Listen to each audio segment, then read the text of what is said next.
நம்ம நம்ம லைஃப் ஸ்டைல கண்டிப்பா மாத்திதான். ஆமா ஆமா கண்டிப்பா மாத்தணும். என்ன சுத்தி இது மாதிரி நிறைய வருது. மாமனார் ஆகட்டும், மாமியாகட்டும், அக்கம் பக்கத்துல இருக்கிறவங்க எல்லாருக்குமே ஹெல்த் ப்ராப்ளம் இப்ப பெரிய ப்ராப்ளம் ஆயிடுச்சு. காரணம் என்னன்னா அது நம்ம மனசு மாறுபட்டு போச்சு. எல்லாத்தையுமே நம்ம இதுதான் சதம்னு நினைக்கிறோம். பையனை படிக்க வைக்கணும் அது சதம், சம்பளம் சதம், ஃப்ரிட்ஜு டிவி இது சதம். இந்த சதம் உலக பொருள்களை சதம் நினைக்கிற பெரிய தண்டனை இப்ப அதிகமாவே கிடைக்குது. அதான் சாமி வளல் பெருமான் ஒரே சொல்ற, இங்குள்ள யாதொன்றையும் நீங்கள் பொருள் என கருதாதீர்கள். ஒரே ஒரு வார்த்தை, இங்குள்ள யாதொன்றையும் நீங்கள் பொருள் என கருதாதீர்கள், கருணையும் சிவமே பொருள்ன காண்க காணும் காட்சியே பெருக. இது ஆண்டவரே வரலாறு சொல்றது. இது இறைவனே வரலாறு சொல்ற, கருணையும் சிவமே பொருளென காணும் காட்சியே பெருக மற்றெல்லாம் மருள் நெறி. அது எந்த நெறி ஆகட்டும். ஆனா இதெல்லாம் என்ன தெரியுங்களா, கஷ்டமான ஒரு விஷயம். படிக்கும்போது ஆமா இது உண்மைதானே, இதெல்லாம் எனக்கு பற்று வைக்க கூடாதுன்னு தோணுது. அடுத்த கணமே ஒரு ஏதோ ஒரு வீட்டுல ஒரு பேட்டரி இருந்ததுனால இது கூட தூக்கி, சரி இது ஆல்ரெடி யூஸ் பண்ணது பேட்டரி, இது தூக்கி போனா மனசு இது பாக்கலாம் இதுக்குன்னு வேலை ஆகுதா அப்படின்ட்டு சொல்லிதான் மனசு வைக்கிறத தவிர அதை தூக்கி போட்டுடலாம் அப்படின்ற ஒரு இதே வர்றது இல்ல. அது பற்று. நம்ம நிலையெல்லாம் பாத்தீங்கன்னா பல பிறகு துன்பத்தை அனுபவிச்சுட்டோம். நம்ம பாக்குறோம். ஆனா நம்ம 2-3 பிறவிகள்ல கடினமான துன்பத்தை அனுபவிச்சு கடவுளுடைய கடைக்கல் திருநோக்கால்தான் நமக்கு இதுல நாட்டம் வருதுன்னு சும்மாலாம் இல்ல, நம்ம அதை கடந்துதான் வந்திருக்கோம். அதனால நமக்கு கொஞ்சம் கெஞ்சித்து அருள் கொடுத்திருக்காரு. இப்போ நல்ல வேலை இப்ப பிறப்பு பத்தி பேசுனதுல எனக்கு ஒரு கிளியரிபிகேஷன். இப்ப நீங்க நிறைய முறை சொல்லிட்டீங்க, நம்ம இறந்து அடுத்த செகண்டே நம்மளுக்கு ஏதோ ஒரு பிறவி எங்கே கிடைக்கும். புரியலையா? இது நம்மளுக்கு எங்கேயோ ஒரு பிறவி கிடைக்கும்னு சொல்லிருக்கீங்க. இறந்த அடுத்த செகண்ட்லயே நம்மளுக்கு பிறந்துருவோம். எங்கேயோ அந்த கோடியில எங்கேயோ ஒரு இடத்துல நம்ம பிறக்குவோம். இதுலயே நம்ம எங்கேயோ ஒரு இடத்துல பிறந்துருவோம். அந்த கோடிகள் எங்கேயோ ஒரு இடத்துல பிறந்துருவோம்னு சொன்னீங்க. ஆமா, நமக்கு தெரியாது, சாமி சொல்றாரு. ஆமா சாமி சாணாதான் சாமி சொன்னாரு. நீங்க அப்புறமா வந்துட்டு நீங்க நிறைய வாட்டி சொல்லிட்டீங்க. இப்போ 1ஆவதுல இருந்து 10ஆவது போனா 1, 2, 3, 4, 5 இப்ப பாஸ் பண்ணிட்டே போனோம்னா 10, 11 அப்படிதான் போகும்போது திரும்ப 1ஆவதுக்கு வரமாட்டோம். அதே மாதிரிதான் நம்ம புல்லாய் பூடாய் எல்லாமே இதெல்லாம் ஆகி இப்ப மனுஷனா வந்திருக்கோம். திரும்ப நம்மளுக்கு மனுஷன் இதுதான் கிடைக்கும் அப்படின்னு நீங்க சொல்லிருக்கீங்க இல்லீங்களா? திரும்பவும் நம்மளுக்கு அடுத்த ஜென்மம் இருந்தா அது மனுஷனா தான் பிறப்போம். மேக்ஸிமம் அது 99% அப்படிதான் இருக்குன்றார் சாமி. 99% தானுங்களா? 1% சான்ஸ் இல்லைங்களா? ரைட். அப்ப நான் 1% என்னன்னு கேட்டீங்கன்னா, இப்ப ஒரு ஆடு கோழி வெட்டுறான்னு வைங்களா. ஆமா. அவன் 16 வயசுல அந்த தொழில் தொடங்குறான். 80 வயசு வரையும் அந்த தொழில் செய்யறான்னு வைங்க. ஒரு நாளைக்கு 10 ஆடு 30 கோழி வெட்டுறான்னு வச்சுங்க. அந்த கடின சித்தம் ஆகி போய் அது அவனுடைய பாவத்தை அனுபவத்துக்கு பல ஜென்மாக்கள் வரணும்.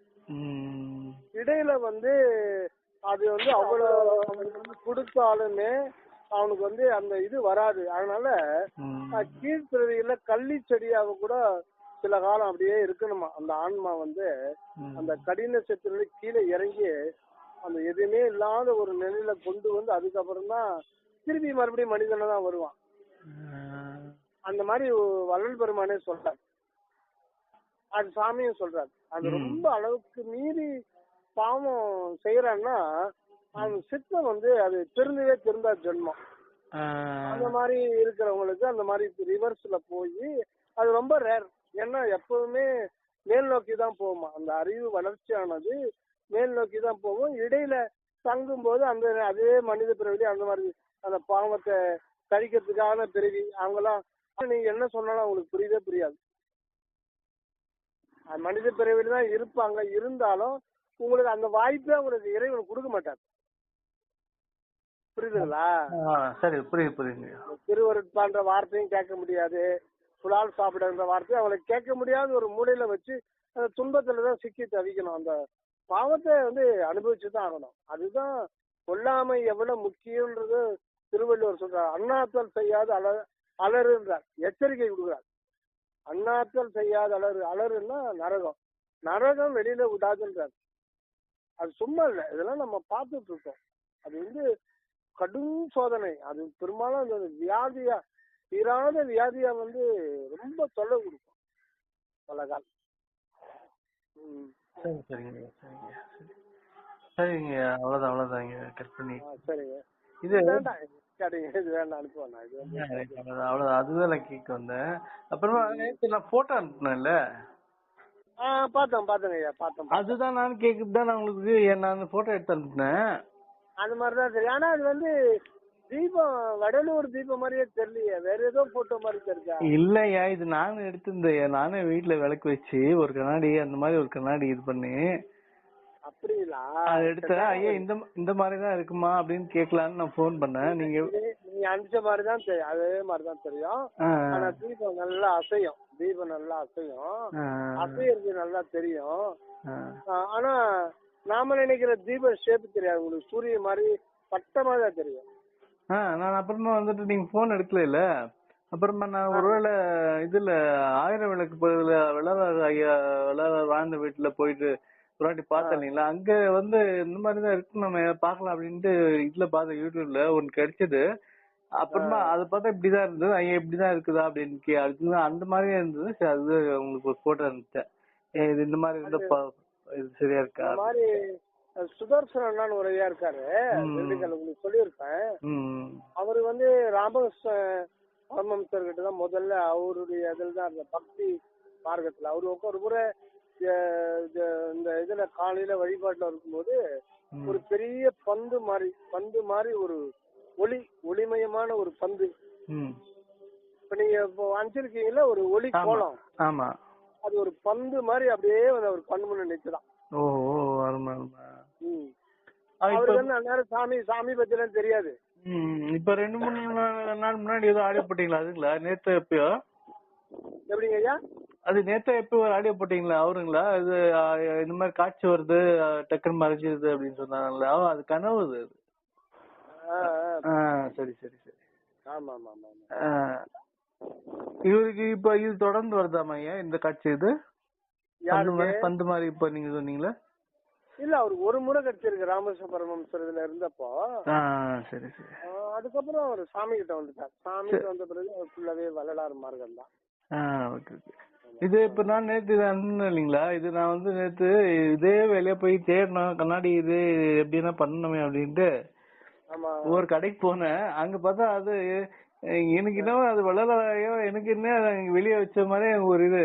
நான் கடையில போய் கேட்டேன், இல்ல நீட்டாங்க இல்ல அந்த மாதிரி ஆளுங்க இல்ல, அதெல்லாம் செய்யணும் வேலை அது அப்படின்னு சொன்னாங்க. சரி, கடையில இருந்து இறங்கினேன். எதுல வந்து அவங்க கட் பண்ண வேஸ்ட் பீஸ் எல்லாம் வச்சிருந்தாங்க, அதுல ஒரு பீஸ் இது இருந்தது. இது இது நான் நினைச்ச மாதிரியே இருக்குது அப்படின்னு சொல்லிட்டு எடுத்துன்னு வந்தேன். சரி அப்படின்ட்டு அவங்களுக்கு கேட்டு 50 ரூபாய் கொடுத்துட்டு எடுத்துன்னு வந்தேன். ஆக்சுவலா அந்த ஒரு பாட்டுல வரும், வட்ட வான் சுடரே வளரொளி விளக்கேன்ட்டு திருவருட்பால வரும். இந்த வட்டம் உங்களுக்கு ஒளிக்கோலங்கள் பாத்தீங்கன்னா சூரியனாகட்டும் சந்திரனாகட்டும் மெர்க்குரி ஆகட்டும் எல்லாமே உங்களுக்கு வட்டமா தான். அது காரணம் என்னன்னு கேட்டீங்கன்னா உங்களுக்கு இந்த நிறைநிலையை குறிக்கிறது தான் அது. அதாவது இயற்கை விளக்கம் நிறைவாகிய சத்திய ஞான சபை கண்ணே, இயற்கை விளக்கம் நிறைவாகிய இயற்கை உண்மை நிறைவாகிய அற்புதம் ஜோதி சுரூபராய், இயற்கை இன்பம் நிறைவாகிய திருநடன செய்கையை எல்லா இன்புறுதல் பொறுத்து செய்கின்ற அற்புதம் ஜோதி ஆண்டவரே அந்த இதுல விண்ணப்பத்துல வைப்பார். அதுல பாருங்க, அந்த நிறைவாகிய, அதாவது இயற்கை உண்மை நிறைவாகிய, இயற்கை விளக்கம் நிறைவாகிய, இயற்கை இன்பம் நிறைவாகிய. அதாவது இயற்கை உண்மை என்ற அந்த அன்பு கடவுளுக்கு மூன்று பகுதி தனக்குள்ளவே இருக்கும். அது ஒரு இதுதான், ஒரே ஒன்றுதான். அதுல 3 இது இருக்கு, உண்மை விளக்கம் இன்பம். அதுதான் இயற்கை உண்மை இயற்கை விளக்கம். இது எப்போ எல்லாம் நிறைவான அனுபவத்துல எப்ப வருதுன்னா உங்களுக்கு வந்து மனிதனுடைய மெய்யறி, ஆன்மாவுடைய மெய்யறிவு தான் ஒரு அதை அனுபவிக்கிறார், அனுபவத்துக்கு கொண்டு வர்றார். அதாவது மனிதனுடைய மெய்யறிவுல தான் அதை அனுபவத்துக்கு கொண்டு வர்றாரு. அதனாலதான் உங்களுக்கு வந்து அற்பெருஞ்சோதி, அற்பெருஞ்சோதி, தனிப்பெருங்கருணை, அற்பெருஞ்சோதி அந்த மந்திரத்தை பிரிச்சு பகல்றார் சாமி. அந்த மந்திரத்தை அப்படி வந்து சாமி வள்ளல் பெருமான் வாய்மொழியாக சொன்னார், திருவாய்மொழியாக. ஆனா எழுதுறது இப்படின்னு சொல்லிட்டு வள்ளல் பெருமான் சொல்லல, இவங்கதான் எழுதிட்டாங்க. அற்பெருஞ்சோதி, அற்பெருஞ்சோதி, தனிப்பெருங்க அற்பெருஞ்சோதி. அது உச்சரிக்கலாம், மந்திரம் உச்சாரணம் பண்ணிட்டு அப்படி பண்ணிக்கலாம். பட் வந்து அதனுடைய இது என்னன்னா அற்பெருஞ்சோதி அதோட முடிச்சிடணும். அடுத்து வர்றது அற்பெருஞ்சோதி, தனிப்பெருங்கருணை, அது முடிச்சிடணும். மூணாவது அற்பெருஞ்சோதி, மேலகர் அற்பெருஞ்சோதி வந்து அந்த அகண்டாகாச வெளிமுற்று நிறைந்த இயற்கை உண்மை என்கின்ற சத்து பொருள், அந்த நிலை, அதுதான் தகராகாச நிலை. கடைசியில கீழகிற அற்பெருஞ்சோதி இந்த பிரபஞ்சம். இந்த பிரபஞ்சம் வந்து 5 இயல் 5 செயலால ஆண்டவர் திருநடத்தினால சதா இந்த உருவ பிரபஞ்சம் விளங்கி கொண்டே இருக்கு. இது இந்த பிரபஞ்சமே இல்லைன்னா கடவுளுடைய இருப்பை அனுபவபூர்வமா அறிய முடியாது. சரி, இப்போ மேலகிறது அருவ நிலை, தகராகாச நிலை. கீழே இருக்கிற அற்பெருஞ்சோதி உருவ நிலை பிரபஞ்சம், இதுதான் பொன்னம்பலம். இது ரெண்டையுமே அனுபவத்துல கொண்டு பயன்பாட்டு கொண்டு பேரின்ப இன்ப வாழறது எதுன்னா அந்த அற்பெருஞ்சோதி, தனிப்பெருங்கருணை தான். அந்த அற்பெருஞ்சோதி அதான் சாமி சொல்லுவார், அன்பே அற்பெருஞ்சோதி, தயவே தனிப்பெருங்கருணை. அதாவது இறைவனுடைய அன்பு என்கின்ற இருப்பும் அவருடைய தன்மை, அவருடைய அத்துவிதமான அவரோடு இருக்கிற தன்மை ஆகிய திருவருள், அதுதான் தனிப்பெருங்கருணை. ஆக இறைவனே அம்மையப்பனுமா எழுந்தருள இடம் எதுன்னா நம்முடைய மெய்ஞானத்துலதான்.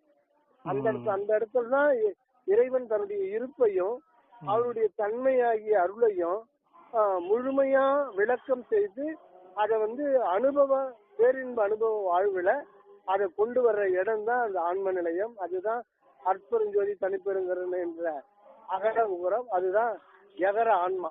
அதனால இதுல வந்து தான்றதுதான் முதல்ல அற்பெருஞ்சோதி, ஊன்றதுதான் கீழே இருக்கிற அற்பெருஞ்சோதி, அதுதான் பிரபஞ்சம். அது அருவம், பிரபஞ்சம் உருவம். இதுக்கு இடையில இருக்கிற அற்பெருஞ்சோதி தான் முக்கியமான, மிக மிக முக்கியமானது. அதுதான் அருவுருவ நிலை. அருவுருவ நிலை அதுதான் அருட்பிரகாச பிரணவ வடிவம். இதுதான் முதல்ல ஒரு ஆன்மாவுக்கு வருது. அதுதான் அருட்பிரகாச வள்ளலார். அருட்பிரகாச வள்ளலார்னு அந்த தேகத்துக்கு பேரு, அந்த தேகத்துக்கு பேரு அருட்பிரகாச வள்ளலார் தானா. இந்த பிரணவ தேகத்துக்கு பேரு திரு அருட்பிரகாச வள்ளலார். அப்ப வள்ளலார் யாருன்னா அற்பெருஞ்சோதி ஆண்டவரே தன்னை கம்ப்ளீட் அப்படியே நிறைவாகி நிறைவாகி நிறைவாகி இயற்கை உண்மையும் இயற்கை விளக்கமும் இயற்கை இன்பம் முழுதும் நிறைவாகி அனுபவத்துல கொண்டு வந்து அந்த சச்சிதானந்த இன்பத்தை நித்தியானந்த மனிதனில் வெளியாக்கி கொண்டு எக்காலும் தன்னைத்தானே அனுபவித்து வாழ்ந்து கொண்டே இருத்தல், அந்த நிலைதான் அற்பெருஞ்சோதி, தனிப்பெருங்கருணை. சாமி அந்த தயா விளக்கமாலை 100 பாடல்ல சொல்லுவார். அதுல வந்து அற்பெருஞ்சோதி, தனிப்பெருங்கருணை, மந்திரம் ஒன்றை அப்படின்னு சொல்லுவார். அந்த மந்திரத்தை கெட்டியமா பிடிச்சிங்கன்றார். அந்த அற்பெருஞ்சோதி, தனிப்பெருங்கருணை தான் நம்முடைய லட்சியமா இருக்கணும், கோலா இருக்கணும். அந்த நிலை அடையணும். அந்த நிலையில இருந்து கொண்டுதான் நீங்க தகராகாச அனுபவமும் உகர பிரபஞ்ச அனுபவமும் நமக்கு கூடுன்றார்.